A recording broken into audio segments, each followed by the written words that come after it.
mo sa mga vloggers. Migrants. Good morning sa lahat. Bago simulan ng tanong, maraming salamat po sa inyong lahat at maganda po itong in-organize nyo para magkaroon po ng mas malalim na kaalaman ng ating mga kababayan, lalo na yung mga viewer natin sa mga vloggers. Secretary Bello, kilala ko po ngayon. Saludo po ako sa inyong performance from the beginning. Meron pa po ako question. Ako po ay si Ferdinand de los Reyes, chairman ng OVA, OFW Veterans Association under Engineer Elimoa based to Al-Kubar, Saudi Arabia. Meron lamang po akong malaking katanungan at katanungan din po ng aming mga kasamang advocate leader ng OFW. Ako po ang isa sa naglabi sa Senado regarding dyan sa pag-create ng Overseas Filipino Work, o Department of Overseas Filipino Worker. Yan po ay naaprubahan ni Senator Bongo at ni Pangulong Duterte. Dahil ano po yan, Department of Migrant Workers. Yes, sir. Yeah. Pero yan po ay isang malaking katanungan para sa mga legit o OFW. Dahil kung ating susuliin, kahit tignan po natin, balik-balik rin natin ang Google, we are not belong to migrant. Kami po ay mga OFW. Ito po ay katanungan ng lahat. At bilang isang OFW advocate leader, ako po ay instrumento para malaman. Dahil nagtaka po kami, hindi po ako nakadalo sa technical working group na ginanap para isusog ang batas na Department of Overseas Filipino Worker. Naging Department of Migrant Worker under Republic Act 11641. Ngayon ang tanong ko po, bakit po napalitan ang aming kahilingan na nung iniling po namin ito kay Pangulong Duterte at inaprubahan din naman po ni Senator Bongo ay Department of OFW. Bakit po naging Department of Migrant Workers? Dahil kung ating susuriin at babasahin ang kahulugan ng migrant, they are find employment. Kami po bilang OFW, ito po ang history po nito, dati po itong OCW, Overseas Contract Workers. Dahil nga po, para ma-identify po tayong mga Pilipino bilang OFW, ito po ay pinalitan, inamen, para maging Overseas Filipino Workers. To consider the Filipino workers tayo.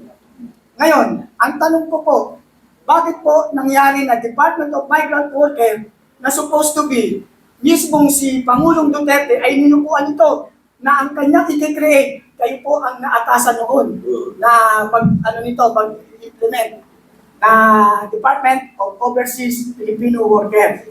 Ngayon, nangyari, Department of Migrant Worker. Basahin ko lang po ang kahulugan ng migrant worker. A migrant worker is an individual who moves either across international borders or within their own country to find employment usually for a limited period. Often working in agriculture, construction, or domestic service, they typically fill labor shortage in sectors that require hard manual labor. Find employment. Ibig sabihin, maghahanap pa lang ng trabaho. Pero kami mga OFW po, meron na po kagad kami working visa at meron na rin po kami kontrata. 2 years contract po. Ibig sabihin, overseas Filipino workers.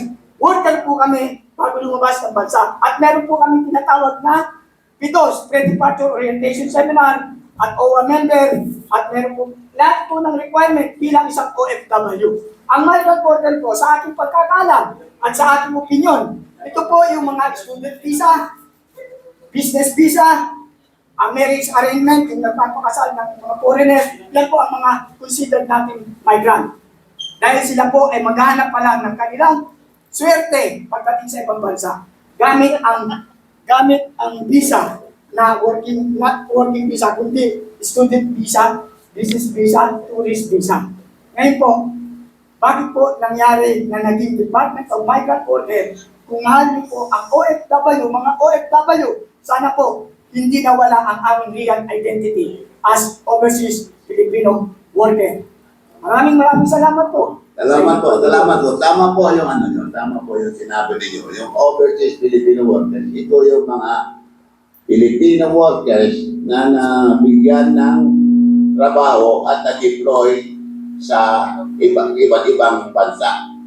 Tama po yung definition nyo ng OFW. Pero, Kaya ginawa, ito siguro, hindi naman ako naging senador, pero kaya siguro ginawa na Department of Migrant Workers para ma-include yung mga nabanggit mo, pumunta sa abroad, walang legal papers, naghanap ng trabaho doon. Para masama sila sa benepisyo ng mga OFW. Yun. Kasi kung kawawa naman sila, nabiktima sila ng mga illegal recruiter, napunta sila abroad, nagkatabaho sila doon, they are not officially OFWs kasi biktima yan ng mga illegal recruiters. Pero kapag hindi mo naman sila sinama sa mga benepisyo ng mga OFW, kawawa naman sila. Ayun, okay. Yun. Salute, sir. Pero sir, they're included already to the name of overseas Filipino workers because the Department of Overseas Filipino, they are included. Mas gusto mo sana na OFW. Yes, because that is the real identity and that is long time ago before, previously, overseas contract workers. Dahil nga, inamen dyan, dahil gusto ma-identify na, kasi marami pong overseas workers, hindi lamang po Pilipino. Meron po Sri Lanka, may Indiano, may Egyptian, meron po Indonesian, Malaysiano, marami po Nepali.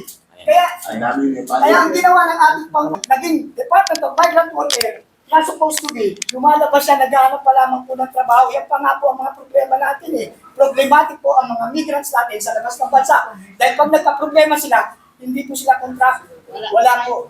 Sila yung mga business visa, student visa, marriage arrangement, yung nagpapakasal ng mga foreigner. Pero bakit po na-include?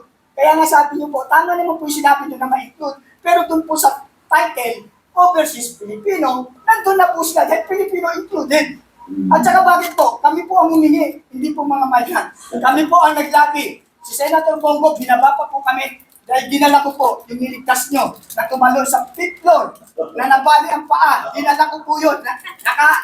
Po yan, meron ako ibigay. Nakasaklay. Dinala namin para lang to get the sympathy of all senator to approve that said bill. Urgent bill po yan eh.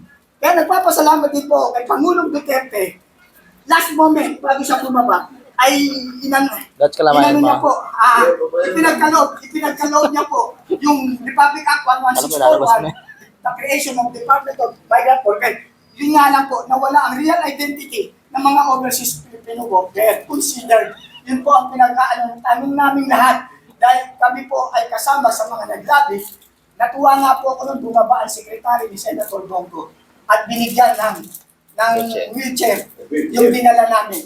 Si Engineer Kelly Mawa ang nagtimpri sa akin na meron tayong tumalon na nakapahinga sa Tulip Hotel po sa Pasay. Kinuha ko po yun, dinala ko po. At bumaba ang sekretary ni Senator Bongo para kami ay mabigyan ng wheelchair dahil saklay lang po ang dala namin. Yun po ang katotohanan yan. Kaya nga po, ang tanong ng mga OFW, bakit napunta kami sa migrant na hindi naman kami migrant? Kasi kami po talaga, pag lumabas ng bansa, may working visa, may job order. At may pinipirmahan po kami na 2 years contract. Ibig sabihin, lumabas kami, employed na po kami. Doon pa lang po sa agency, employed na po kami. Pag sakay ng aeroplano, pagbaba doon, employed na kami, hindi pa kami nagtatrabaho. Ganun po ang specific na category namin mga OFW. Hindi po namin sinasabi against kami sa migrant. Kasama po natin yan. They are Filipino, same us. But, pero mas gusto ninyo na dapat yes, Department of OFW. Kasi yung po talaga kami. Kaya nyo, kabayan, pag ako naging senador, ipapamen ko yan.